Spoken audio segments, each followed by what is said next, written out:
74년을 살면서 깨달은 게 있습니다.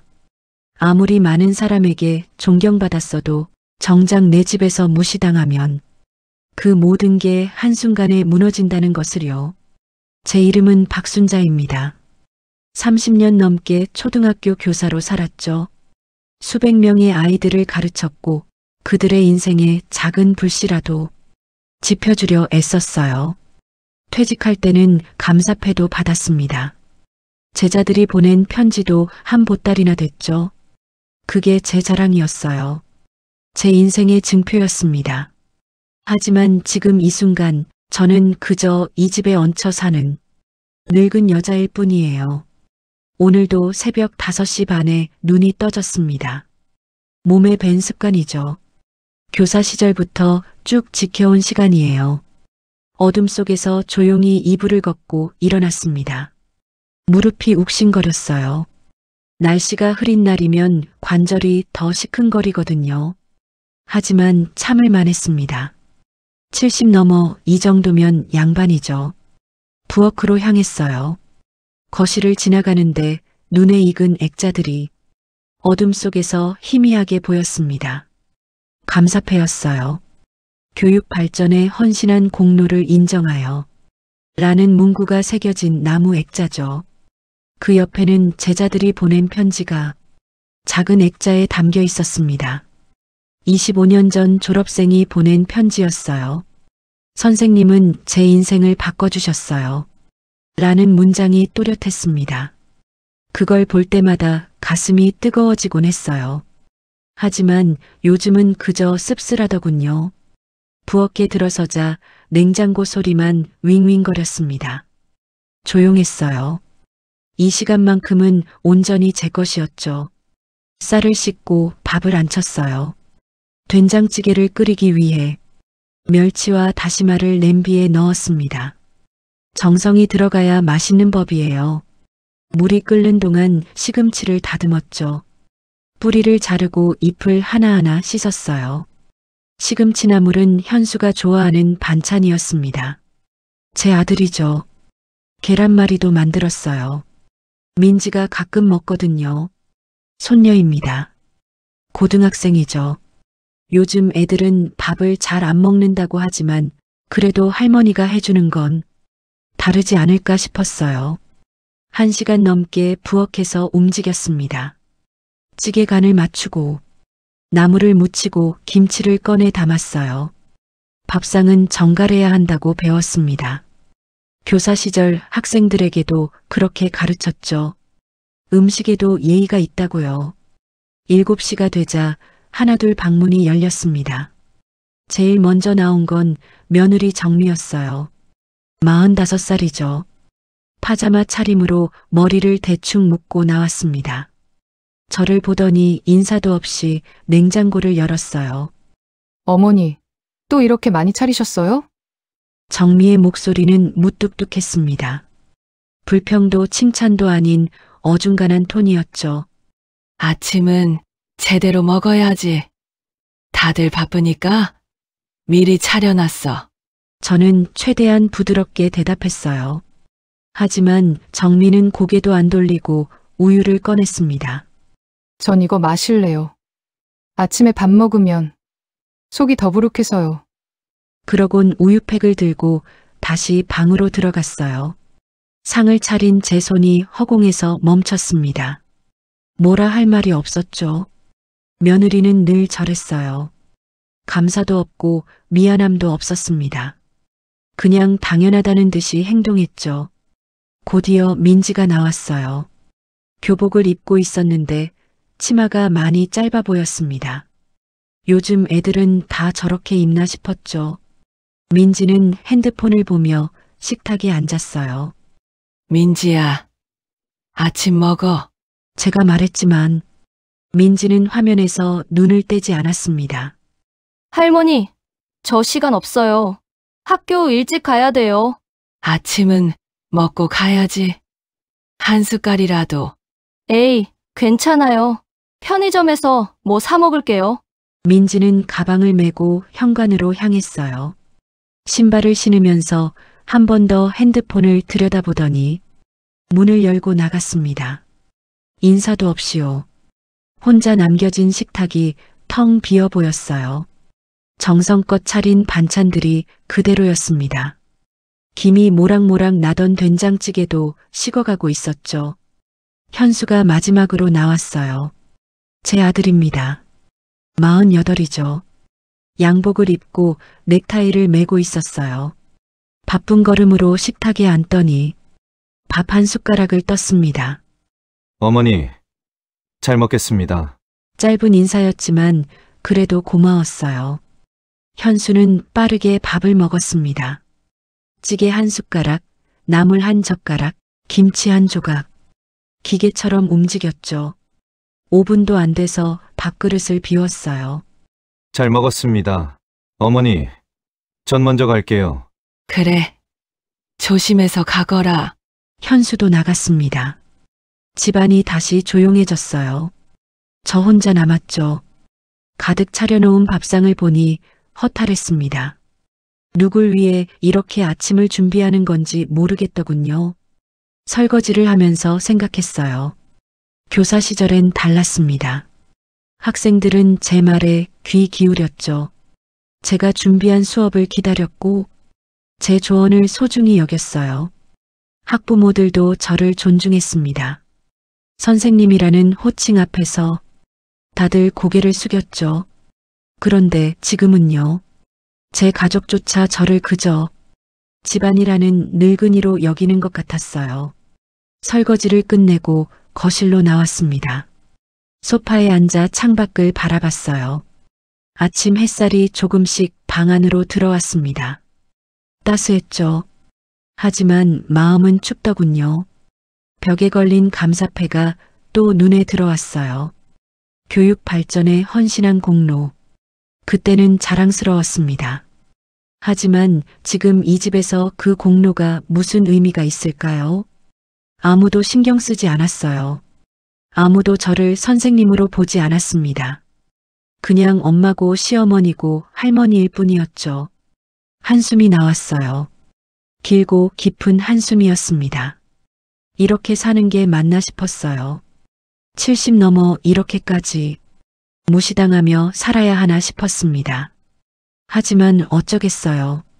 제 선택이었으니까요. 아들과 함께 살기로 한 건 저였으니까요. 그렇게 또 하루가 시작됐습니다. 아무도 알아주지 않는 아침이었죠. 며칠이 그렇게 흘러갔어요. 똑같은 새벽, 똑같은 아침 준비, 똑같은 무관심. 패턴이 반복됐습니다. 저는 그 패턴 속에서 점점 작아지고 있었죠. 그날 오후였어요. 빨래를 개고 있었습니다. 거실 소파에 앉아 수건을 하나씩 접고 있었죠. 정미가 마트에서 돌아왔어요. 비닐봉지를 여러 개 들고 들어왔습니다. 어머니, 또 빨래 그렇게 계세요? 정미가 봉지를 식탁에 내려놓으며 말했어요. 저는 손을 멈추고 정미를 봤습니다. 응? 뭐가 잘못됐니? 아니, 그게 아니라요. 수건은 그냥 반으로만 접어도 되는데. 어머니는 꼭 네모반듯하게 접으시잖아요. 학교 다니던 때 방식이 아직도 몸에 밴 거 아니에요? 정미는 웃으며 말했어요. 장난스러운 투였죠. 하지만 제겐 그렇게 들리지 않았습니다. 비아냥처럼 느껴졌어요. 습관이 돼서 그래. 정갈하게 정리하는 게 좋잖니? 제 목소리가 조금 떨렸어요. 정미는 알아채지 못했습니다. 아니, 관심이 없었죠. 요즘은 다들 대충 접어요. 시간 낭비예요, 그런 거. 정미는 그렇게 말하고는 부엌으로 갔어요. 장본 걸 정리하기 시작했습니다. 저는 그대로 앉아 있었어요. 손에 든 수건을 내려다봤습니다. 네모 반듯하게 접은 수건이었어요. 저는 평생 이렇게 살았습니다. 정갈하게, 반듯하게, 정성스럽게요.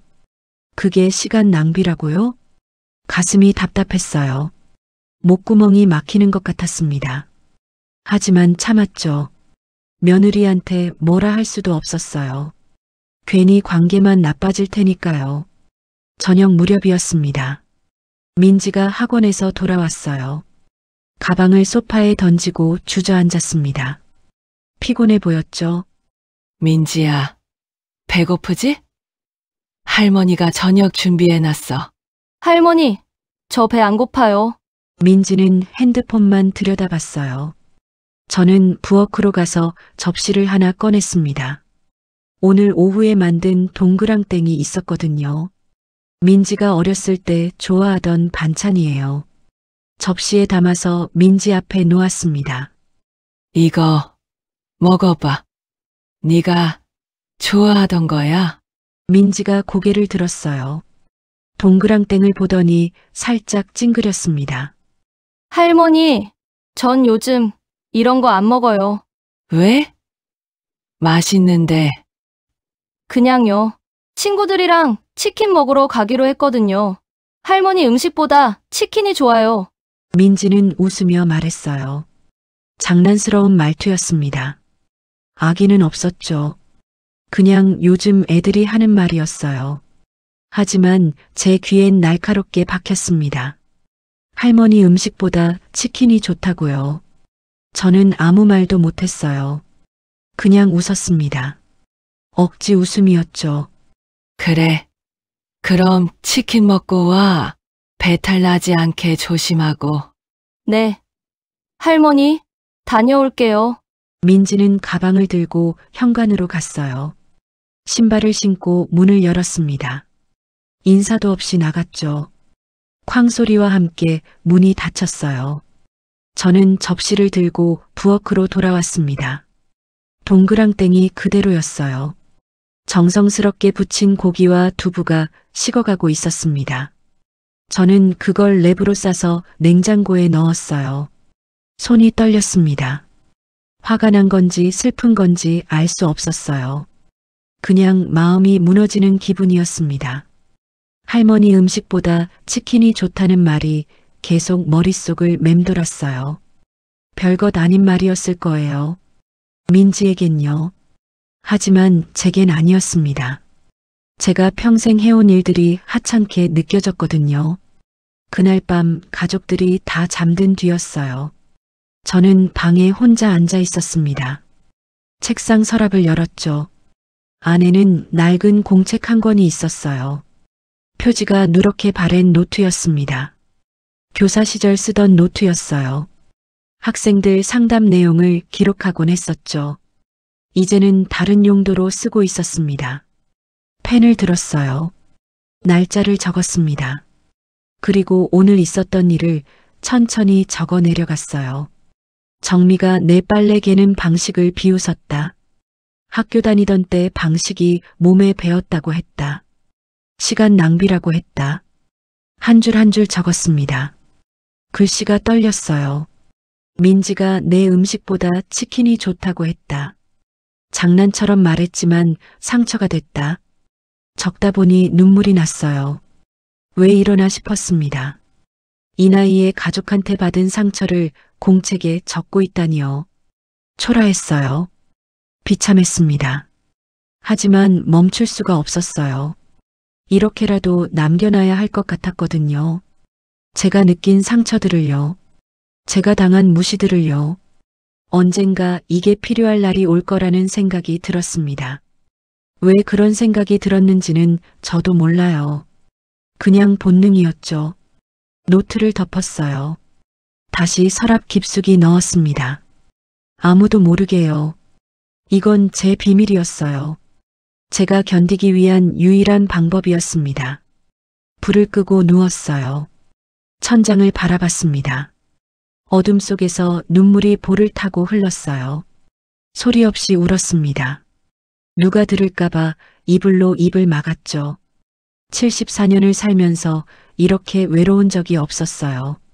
수백 명의 제자들에게 둘러싸여 살았지만 지금은 제 가족 속에서도 혼자였습니다.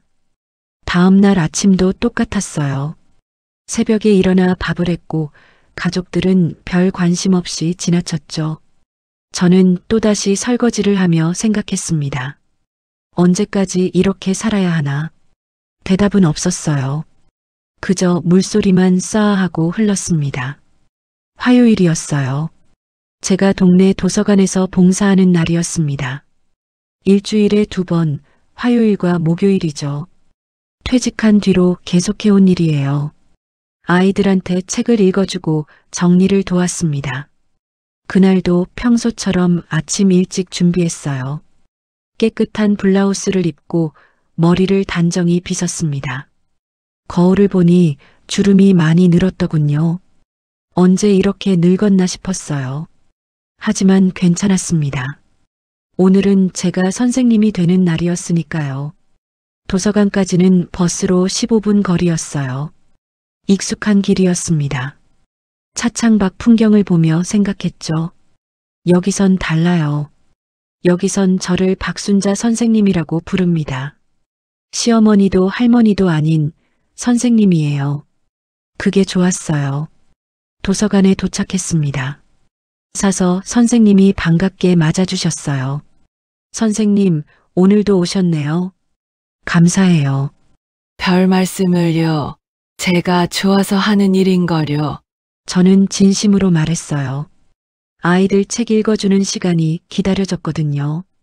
오전 10시부터였습니다. 아이들이 하나둘 모여들었어요. 5살부터 8살까지 7명이었죠. 안녕하세요, 선생님. 응. 안녕. 오늘은 무슨 책을 읽어줄까? 아이들 눈이 반짝였어요. 저는 그림책 한 권을 꺼냈습니다. 표지가 예쁜 동화책이었죠. 아이들을 둘러앉히고 천천히 읽기 시작했어요. 목소리에 감정을 실었습니다. 캐릭터마다 다른 톤으로 말했죠. 아이들이 웃었어요. 집중했습니다. 제 이야기에 귀 기울였어요. 이런 순간이 좋았습니다. 저를 필요로 하는 느낌이요. 제가 누군가에게 의미 있는 존재라는 확신이요. 1시간이 금방 지나갔어요. 책 읽기가 끝나자 아이들이 인사했습니다. 선생님, 감사합니다. 다음에 또 와요. 아이들이 떠나고 저는 책장을 정리했어요. 책을 제자리에 꽂고 바닥에 떨어진 장난감을 주웠습니다. 조용한 시간이었죠. 그때였어요. 익숙한 목소리가 들렸습니다. 저 멀리 휴게 공간 쪽에서요. 귀에 익은 목소리였어요. 정미였습니다. 며느리가 왜 여기 있지? 궁금했어요. 저는 책장 뒤로 몸을 숨겼습니다. 일부러 숨은 건 아니에요. 그냥 자연스럽게 그렇게 됐죠. 정미는 친구들과 함께 소파에 앉아 있었어요. 3명이었습니다. 다들 손에 커피를 들고 있었죠. 아니, 그래서 어떻게 된 거야? 친구 하나가 물었어요. 정미가 한숨을 쉬었습니다. 깊고 긴 한숨이었어요. 어휴, 말도 마. 내가 왜 늙은 시어머니랑 같이 살아야 하냐고. 심장이 쿵 내려앉았습니다. 늙은 시어머니라고요? 그래도 시어머니잖아. 어쩔 수 없지. 다른 친구가 말했어요. 정미가 고개를 저었습니다. 선생님 출신이면 뭐해? 지금은 그냥 짐이지. 짐이라고요? 제 손이 떨렸어요. 책장을 붙잡았습니다. 다리에 힘이 빠졌거든요. 매일 아침에 밥상 차리고 난리야. 누가 먹으래? 요즘 누가 그렇게 먹어? 근데 안 먹으면 또 서운해하시고. 친구들이 웃었어요. 킥킥거리는 소리가 들렸습니다. 그래도 집안일은 해주시잖아. 그게 오히려 더 스트레스야. 자기 방식대로만 하려고 하시거든. 꼰대 같아. 꼰대라고요? 가슴이 찢어지는 것 같았어요. 숨이 막혔습니다. 차라리 혼자 사셨으면 좋겠어. 우리 집도 작은데 시어머니까지 계시니까 답답하고. 정미의 목소리는 불평으로 가득했어요. 전혀 미안해하지 않았습니다. 오히려 자연스럽게 말하더군요. 마치 당연한 것처럼요. 그럼 요양원 알아봐. 친구가 농담처럼 말했어요. 정미가 웃었습니다. 진짜 그러고 싶어. 근데 남편이 절대 안 보낼 거야. 효자라서. 다들 웃었어요. 함께 웃었습니다. 제 이야기를 하면서요. 제 삶을 비웃으면서요. 저는 그 자리에 얼어붙었어요. 움직일 수가 없었습니다. 손발이 얼음처럼 차가워졌어요. 머리는 하얗게 비었죠. 평생 쌓아온 것들이 무너졌습니다. 30년 교사로 살았어요. 수백 명의 아이들을 가르쳤죠. 존경받았습니다. 인정받았어요. 그런데 지금은요? 짐이라고요. 꼰대라고요. 늙은 시어머니라고요. 눈물이 날 것 같았어요. 하지만 참았습니다. 여기서 울 순 없었거든요. 도서관이었으니까요. 사람들이 있었으니까요. 정미와 친구들은 계속 수다를 떨었어요. 제 이야기는 이미 끝난 모양이었죠. 다른 주제로 넘어갔습니다. 웃고 떠들었어요. 저는 조용히 뒤로 물러났어요. 책장 사이를 빠져나왔습니다. 화장실로 향했죠. 걸음이 비틀거렸어요. 문을 열고 들어가 거울을 봤습니다. 초라한 얼굴이 보였어요. 늙고 지친 얼굴이었습니다. 선생님의 모습은 없었어요. 그냥 버려진 늙은이의 얼굴이었죠. 손으로 얼굴을 감쌌어요. 눈물이 주르륵 흘렀습니다. 소리 내지 않으려고 입을 막았어요. 어깨가 떨렸습니다. 왜 이렇게까지 무시당해야 하나요? 제가 뭘 잘못했나요? 평생 바르게 살았어요. 정직하게 살았습니다. 아이들을 사랑했고 가족을 위했어요. 그런데 이게 제가 받아야 할 대접인가요? 한참을 울었어요. 시간이 얼마나 지났는지 몰랐습니다. 그냥 눈물이 멈출 때까지 울었죠. 진정이 되고 나서야 거울을 다시 봤어요. 눈이 퉁퉁 부었더군요. 찬물로 얼굴을 씻었습니다.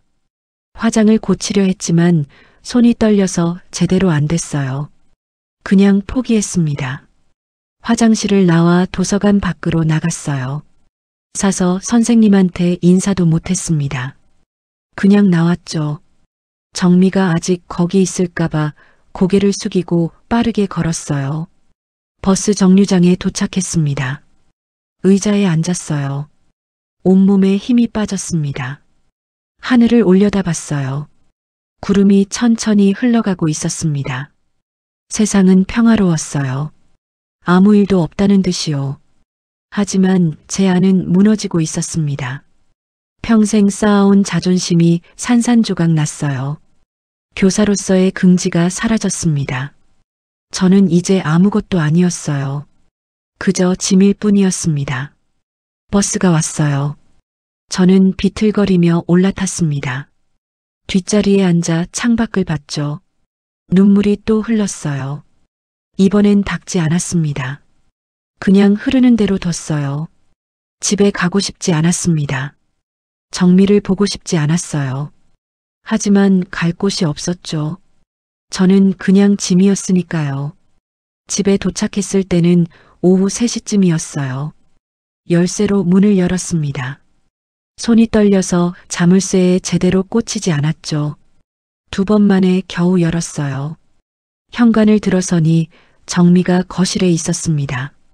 소파에 앉아 텔레비전을 보고 있었어요. 편안한 모습이었죠. 아무 일도 없다는 듯이요. 제 심장이 쿵쾅거렸어요. 정미를 보니까 화가 치밀었습니다. 도서관에서 들었던 말들이 귓가에 맴돌았어요. 늙은 시어머니, 짐, 꼰대, 참을 수가 없었어요. 정미야, 제 목소리가 떨렸습니다. 정미가 고개를 돌렸어요. 어머니, 벌써 오셨어요? 봉사 일찍 끝나셨네요. 태연했어요. 전혀 죄책감이 없어 보였습니다. 너 오늘 도서관 갔었지? 네. 아, 네. 친구들이랑 거기 카페에서 만났어요. 왜요? 정미는 의아하다는 표정이었어요. 아직 모르는 모양이었습니다. 제가 들었다는 걸요. 네가 친구들한테 뭐라고 했는지 다 들었어. 순간 정미의 얼굴이 굳었어요. 눈동자가 흔들렸습니다. 무슨 말씀이세요? 늙은 시어머니랑 왜 같이 살아야 하냐고 했지. 짐이라고 했어. 꼰대 같다고 했고. 제 목소리가 커졌어요. 참았던 게 터져 나왔습니다. 어머니, 그게 선생님 출신이면 뭐 하냐고도 했지. 요양원 보내고 싶다고도 했고. 정민은 입을 다물었어요. 변명할 말을 찾지 못하는 것 같았죠. 잠시 침묵이 흘렀습니다. 텔레비전 소리만 웅웅거렸어요. 그런데요. 정미가 웃었습니다. 작게요. 비웃는 듯한 웃음이었어요. 어머니, 정말 그렇게 들으셨어요? 뭐? 제가 그런 말 했나요? 어머니가 잘못 들으신 거 아니에요? 무슨 소리죠? 잘못 들었다고? 내가 똑똑히 들었어. 네 목소리로. 직접. 어머니, 진정하세요. 요즘 어머니 기억력이 자꾸 헷갈리시잖아요. 기억력이 헷갈린다고요? 무슨 소리야? 내가 치매 환자냐? 아니, 그게 아니라 어머니, 요즘 깜빡깜빡 하시는 거 많으시잖아요. 지난주에도 가습을 켜놓고 깜빡하셨고. 제 머리가 띵해졌어요. 가스불은 제가 실수한 게 맞았어요. 한 번이요. 단 한 번. 그런데 그게 지금 무슨 상관이죠? 그건 실수였어. 누구나 할 수 있는 실수라고. 네, 맞아요. 근데 어머니 나이가 나이시니까 혹시 모르잖아요. 치매 초기 증상일 수도 있고. 나한테 지금 치매가 있다고 하는 거야? 아니요. 그냥 검사 한번 받아보시는 게 어떠냐는 거예요. 요즘 병원 가면 금방 검사해 주거든요. 정미의 목소리는 차분했어요. 오히려 저를 걱정하는 것처럼 들렸습니다. 하지만 제 귀엔 조롱으로 들렸어요. 제가 미친 사람 취급을 받고 있었거든요. 네가 한 말을 내가 똑똑히 들었다고 친구들이랑 웃으면서 얘기했잖아. 어머니, 목소리 좀 낮추세요. 이웃들 다 들어요. 정미는 여전히 침착했어요. 흔들리지 않았습니다. 오히려 제가 이상한 사람이 되는 느낌이었죠. 그때 현관문이 열렸어요. 현수였습니다. 제 아들이요. 퇴근 시간이 아닌데 일찍 들어왔더군요. 무슨 일이야? 현수가 가방을 내려놓으며 물었어요. 정미가 먼저 대답했습니다. 어머니가 제가 도서관에서 뭐라고 했다고 화내세요. 근데 저 그런 말 안 했거든요. 거짓말이었어요. 뻔한 거짓말이었죠. 엄마, 무슨 일이에요? 현수가 제게 물었어요. 저는 숨을 크게 들이마셨습니다.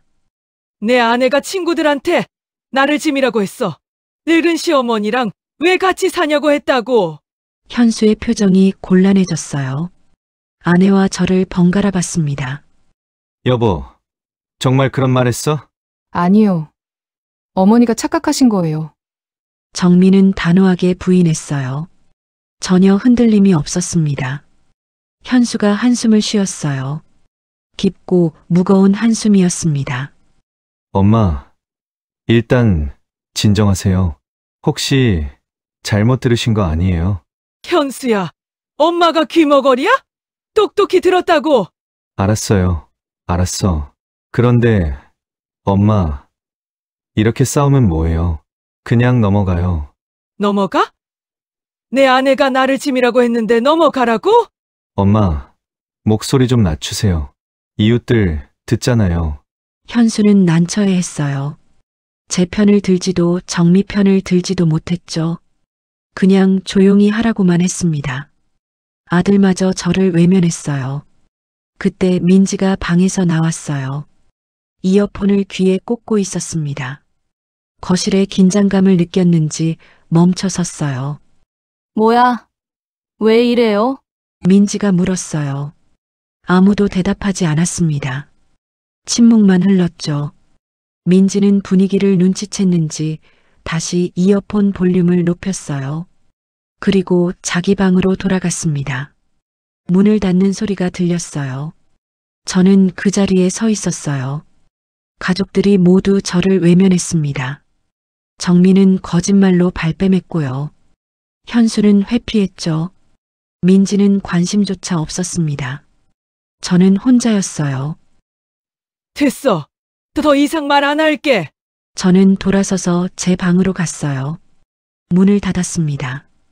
조용했어요. 너무 조용했습니다.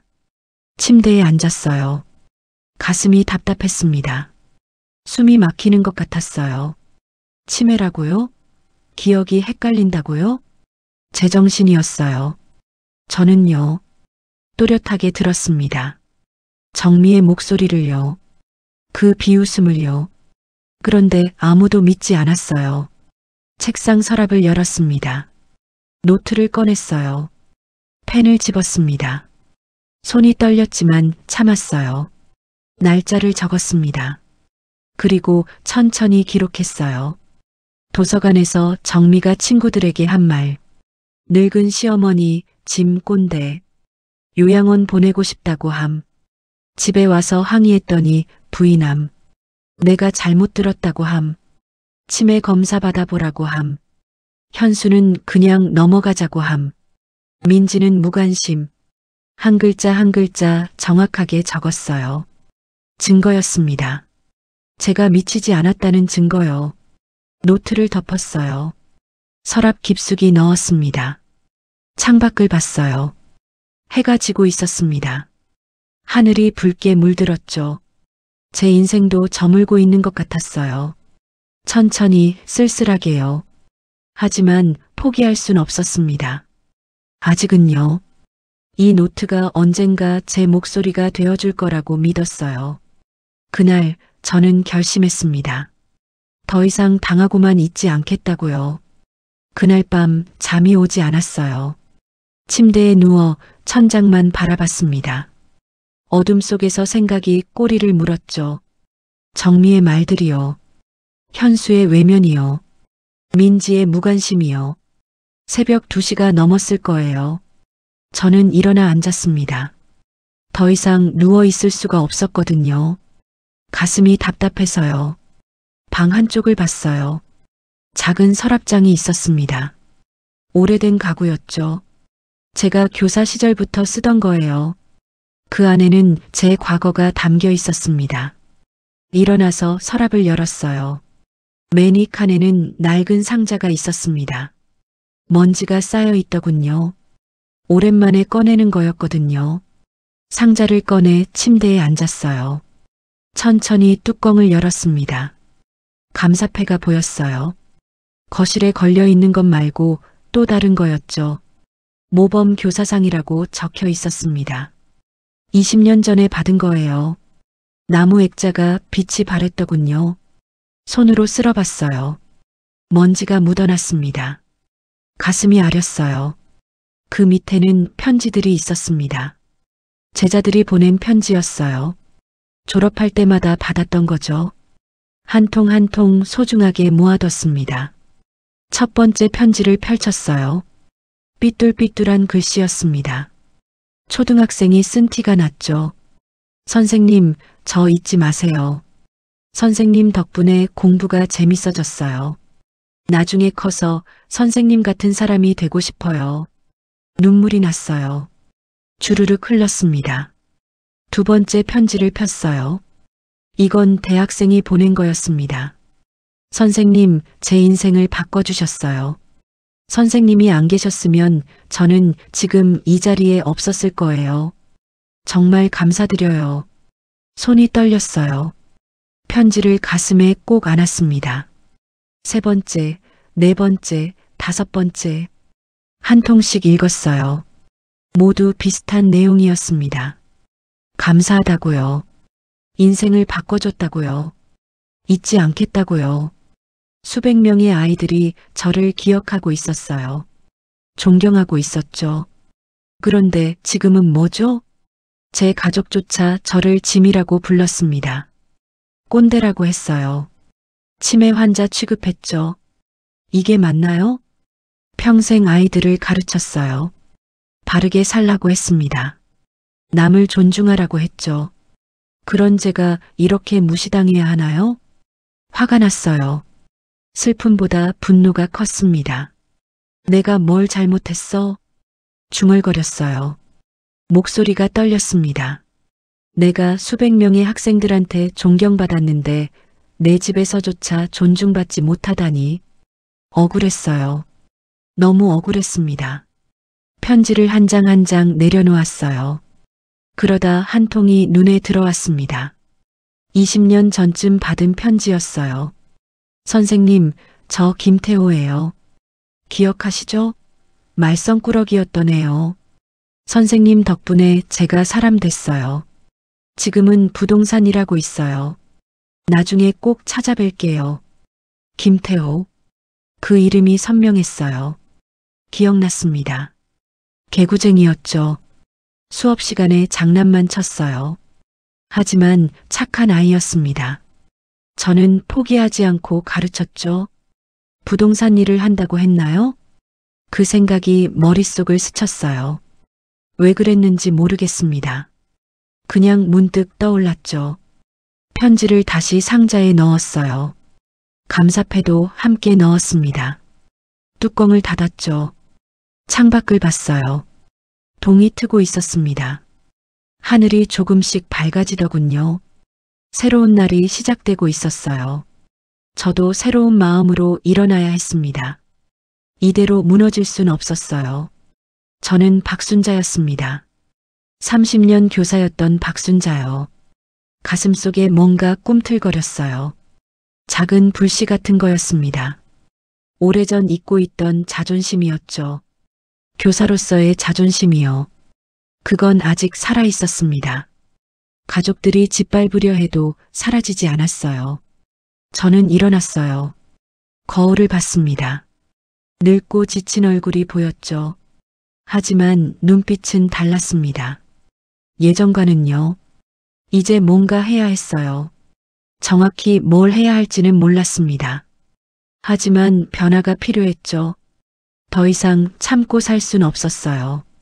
김태호라는 이름이 계속 머릿속을 맴돌았습니다. 왜 그랬을까요? 모르겠어요. 그냥 느낌이었습니다. 그 아이가 저를 기억하고 있을까요? 찾아볼 수 있을까요? 작은 희망이 생겼어요. 하지만 그걸로 충분했습니다. 해가 떠올랐어요. 새 아침이 왔습니다. 저도 새롭게 시작할 때였어요. 며칠이 지났어요. 저는 용기를 냈습니다. 김태호를 찾아보기로 했죠. 인터넷은 잘 못했어요. 하지만 민지한테 물어볼 순 없었습니다. 동네 도서관에 다시 갔어요. 사서 선생님께 부탁했죠. 부동산 중개인 김태호라는 사람 찾을 수 있을까요? 이 동네에서요? 아마 근처에 있을 거예요. 사서 선생님이 컴퓨터로 검색해 주셨어요. 몇 분 지나지 않아 찾았습니다. 여기 있네요. 역 앞 부동산이요. 김태호 대표라고 나와요. 심장이 뛰었어요. 정말 있었습니다. 제 제자가요. 주소를 적었어요. 그리고 그날 오후 그곳으로 향했습니다. 부동산은 역에서 가까웠어요. 작은 가게였습니다. 유리문 너머로 책상과 의자가 보였죠. 문을 열고 들어갔어요. 종소리가 땡그랑 울렸습니다. 안에 남자가 한 명 있었어요. 40대쯤 되어 보였습니다. 정장을 입고 컴퓨터를 보고 있었죠. 남자가 고개를 들었어요. 저를 보더니 일어났습니다. 어서 오세요. 무엇을 도와드릴까요? 친절한 목소리였어요. 저는 그 얼굴을 자세히 봤습니다. 어디선가 본 듯한 얼굴이었어요. 눈매가 익숙했죠. 혹시 김태호 씨 맞으세요? 남자가 잠시 멈칫했어요. 표정이 의아해졌습니다. 네, 맞는데요. 저희가 아는 사이신가요? 저는 떨리는 목소리로 말했어요. 저 박순자예요. 선생님이었어요. 순간 남자의 눈이 커졌습니다. 입이 벌어졌어요. 박순자, 선생님? 응, 기억나니? 김태호의 얼굴이 환해졌어요. 웃음이 번졌습니다. 선생님, 정말 선생님이세요? 태호가 다가왔어요. 제 손을 잡았습니다. 세상에, 선생님. 정말 오랜만이에요. 반가웠어요. 너무 반가웠습니다. 눈물이 날 것 같았죠. 그래. 태호야, 잘 있었니? 네, 선생님. 그런데 어떻게 저를 찾으셨어요? 네가 옛날에 보낸 편지 있었어. 거기 적혀 있더구나. 부동산 일 한다고. 태호가 웃었어요. 환한 웃음이었습니다. 아, 그 편지요. 제가 20살 때 썼던 거. 선생님이 아직도 가지고 계셨어요? 좀 다 보관하고 있지. 태호는 의자를 권했어요. 저는 앉았습니다. 태호도 마주 앉았죠. 선생님, 정말 반갑습니다. 이렇게 다시 뵙게 될 줄 몰랐어요. 나도야. 네가 이렇게 컸구나. 태호는 커피를 내왔어요. 따뜻한 커피였습니다. 근데 선생님, 오늘 무슨 일로 오셨어요? 혹시 집 알아보러 오신 건가요? 저는 잠시 망설였어요. 뭐라 말해야 할지 몰랐거든요. 그냥 궁금해서. 뭐가요? 요즘 집값이 어떤가 해서. 태호가 고개를 끄덕였어요. 아, 요즘 집값 많이 올랐어요. 특히 이 동네는요. 그래? 네. 선생님, 혹시 이 근처에 사세요? 저는 주소를 말했어요. 태호가 눈을 반짝였습니다. 거기요? 와, 거긴 정말 많이 올랐어요. 10년 전보다 2배는 된 것 같은데요. 2배라고요? 그 정도나 올랐어? 네. 요즘 그 지역이 재개발 얘기 나오거든요. 투자자들이 많이 눈독 들이고 있어요. 태호는 자세히 설명해 줬어요. 시세가 얼마고 어떤 상황인지요. 듣다 보니 생각이 들었어요. 제 집이 그렇게 값어치가 있다니요. 선생님, 혹시 집 팔 생각 있으세요? 태호가 물었어요. 조심스러운 목소리였죠. 저는 잠시 말을 멈췄어요. 팔 생각이 있냐고요? 있었습니다. 사실요. 글쎄, 생각은 있어. 그러시면 제가 도와드릴게요. 좋은 가격에 팔아드릴 수 있어요. 태호는 진심으로 말했어요. 제자의 눈빛이었습니다. 그리고 선생님, 작은 아파트로 옮기시면 훨씬 편하실 거예요. 관리도 쉽고요. 작은 아파트라. 그 말이 가슴에 와닿았어요. 혼자 사시기엔 큰 집이 부담되시잖아요. 작고 아담한 곳이 좋으실 거예요. 태호는 몰랐을 거예요. 제가 혼자 사는 게 아니라는 걸요. 가족과 산다는 걸요. 하지만 저는 말하지 않았어요. 그래, 생각해 볼게. 태호가 명함을 꺼냈어요. 제 손에 쥐어줬습니다. 선생님, 언제든 연락 주세요. 제가 최선을 다해 도와드릴게요. 명함을 받았어요. 김태호 대표라고 적혀 있었습니다. 고맙다. 태호야. 아니에요, 선생님. 선생님이 저한테 해주신 게 얼마나 많은데요. 태호는 진심이었어요. 눈빛에서 느껴졌습니다. 부동산을 나왔어요. 명함을 손에 쥐고 걸었습니다. 마음이 복잡했어요. 하지만 한편으론 명확했습니다. 집을 팔아야겠다고요. 더 이상 이 집에서 살 수 없었어요. 정미의 무시를 견딜 수 없었습니다. 현수의 외면도요. 민지의 무관심도요. 저는 제 삶을 되찾고 싶었어요. 혼자서요. 당당하게요. 그날 밤 저는 결심했습니다. 집을 팔겠다고요. 저는 그냥 짐이었으니까요. 일주일이 지났어요. 태호와 계속 연락했습니다. 집을 보러 온 사람들이 있었죠. 저는 가족들 몰래 진행했어요. 그리고 드디어 계약이 성사됐습니다. 금요일 저녁이었어요. 가족들이 모두 집에 있었습니다. 저녁을 먹고 거실에 모여 있었죠. 저는 방에서 서류를 꺼냈어요. 계약서였습니다. 손에 들고 거실로 나갔어요. 심장이 쿵쾅거렸어요. 떨렸습니다. 하지만 해야 했죠. 얘들아. 잠깐 들어봐. 제 목소리가 거실에 울렸어요. 현수가 고개를 들었습니다. 정미도 텔레비전에서 눈을 뗐죠. 민지는 핸드폰을 내려놓았어요. 왜요? 어머니, 현수가 물었어요. 저는 계약서를 식탁에 내려놨습니다. 이게 뭐예요? 정미가 일어나 계약서를 집어들었어요. 눈으로 훑더니 얼굴이 굳었습니다. 이게 부동산 매매 계약서? 그래. 저는 담담하게 말했어요. 정미의 손이 떨렸습니다. 어머니, 이게 무슨 소리예요? 집을 팔았다고요? 응. 팔았어. 순간 정미가 소리를 질렀어요. 미쳤어요?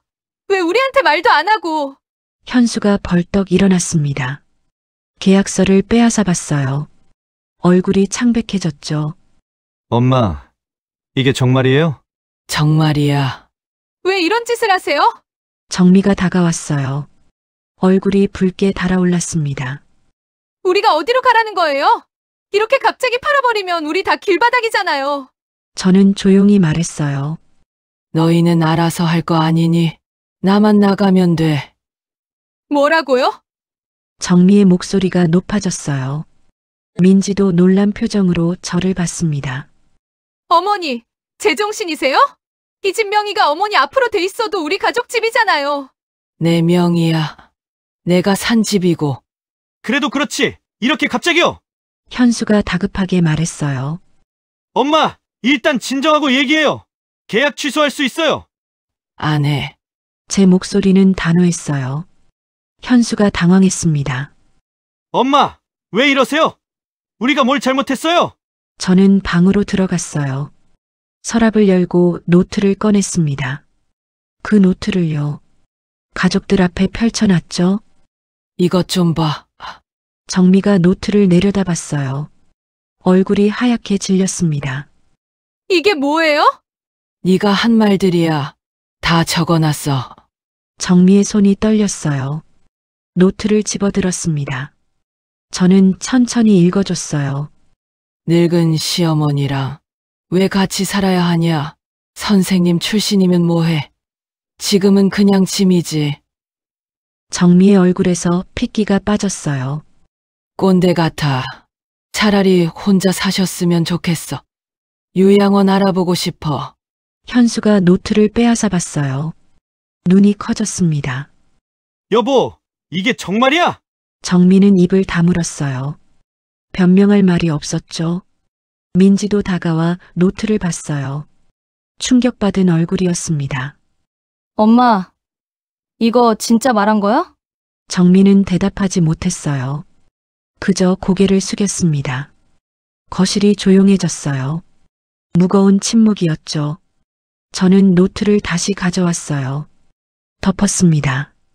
나는 74년을 살았어. 30년 넘게 교사로 살았고 수백 명의 아이들을 가르쳤지. 제 목소리가 떨렸어요. 하지만 계속했습니다. 그런데 내 집에서 짐 취급받고 싶지 않아. 꼰대 소리 듣고 싶지 않고. 현수가 입을 열었어요. 엄마, 미안해요. 제가 몰랐어요. 넌 알려고도 안 했잖니. 그냥 넘어가라고만 했지. 현수는 할 말이 없었어요. 고개를 떨구었습니다. 정미가 울먹였어요. 어머니, 죄송해요. 제가 잘못했어요. 이제 와서 사과해도 소용없어. 난 이미 결정했으니까. 저는 계약서를 집어들었어요. 한 달 뒤에 집 비워야 해. 그때까지 알아서 준비해. 정미가 주저앉았어요. 소파에 털썩 앉더니 얼굴을 감쌌습니다. 민지는 그저 멍하니 서 있었어요. 현수는 어쩔 줄 몰라 했죠. 저는 방으로 들어갔어요. 문을 닫았습니다. 가슴이 두근거렸어요. 떨렸습니다. 하지만 후회는 없었어요. 오히려 시원했습니다. 평생 참고 살았어요. 무시당하고 외면당했죠. 하지만 이제는 달랐습니다. 제가 제 인생을 되찾았어요. 창밖을 봤어요. 달이 떠 있었습니다. 화냈죠. 제 마음도 그랬어요. 화냈습니다. 이제 시작이었어요. 새로운 삶이요. 저도 새롭게 시작할 때였어요. 한 달이 지났어요. 저는 이사했습니다. 도심의 작은 아파트로요. 투룸이었어요. 제게는 충분했습니다. 깨끗하고 아담했죠. 햇빛도 잘 들었어요. 짐은 많지 않았어요. 오래된 서랍장과 옷가지들, 그리고 그 상자요. 감사패와 편지가 담긴요. 이사한 날 저는 거실 한쪽에 감사패를 걸었어요. 제자들의 편지도 액자에 넣어 걸었습니다. 이제야 제대로 보였어요. 제 인생의 증표들이요. 현수는 이사날 왔었어요. 짐을 옮기는 걸 도와줬습니다. 말이 없었죠. 민망했을 거예요. 정민은 오지 않았어요. 민지도요. 괜찮았습니다. 저는 홀가분했거든요. 엄마, 정말 괜찮으시겠어요? 현수가 물었어요. 걱정스러운 얼굴이었습니다. 응, 혼자가 편해. 필요한 거 있으면 언제든 연락하세요. 그래, 고맙다. 현수는 그렇게 떠났어요. 저는 혼자 남았습니다. 하지만 외롭지 않았어요. 오히려 자유로웠죠. 이틀째 되던 날이었어요. 초인종이 울렸습니다. 문을 열었더니 옆집 아주머니가 서 있었어요. 안녕하세요. 옆집에 사는 박정숙이에요. 친절한 미소였어요. 이른쯤 되어 보였습니다. 안녕하세요. 박순자예요. 이사 오셨다면서요? 떡 좀 해왔어요. 정숙은 손에 그릇을 들고 있었어요. 인절미였습니다. 어머, 고마워요. 천만에요. 혼자 사세요? 네, 혼자 살아요. 정숙은 미소 지었어요. 따뜻한 미소였죠. 저도 혼자 살아요. 남편 돌아가시고 10년 됐어요. 그러셨구나.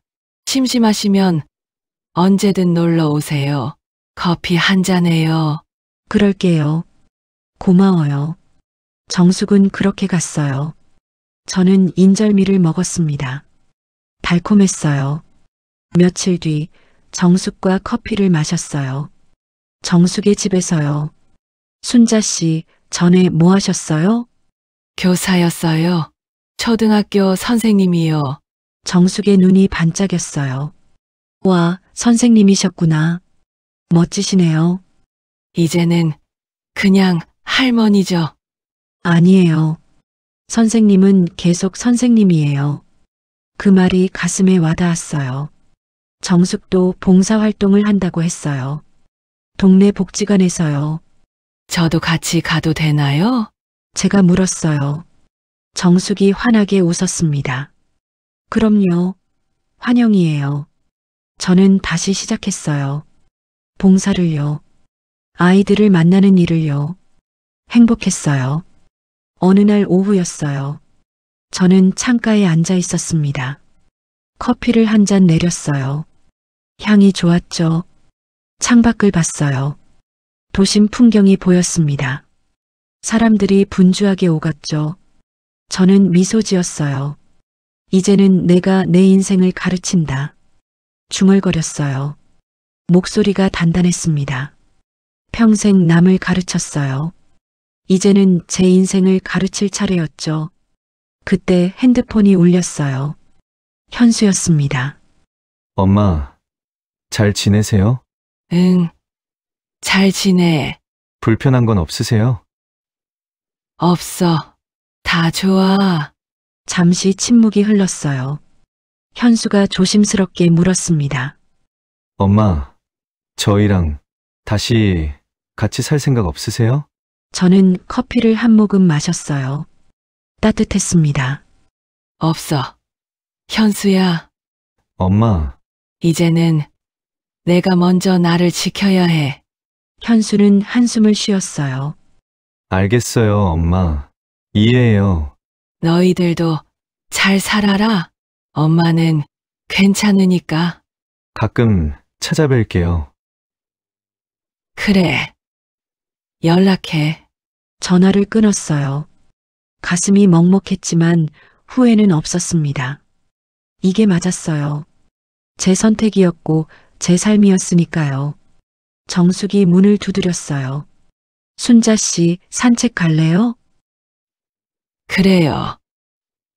갈게요. 저는 일어났어요. 외투를 입고 나갔습니다. 정숙과 함께 공원을 걸었어요. 바람이 선선했습니다. 가을이었죠.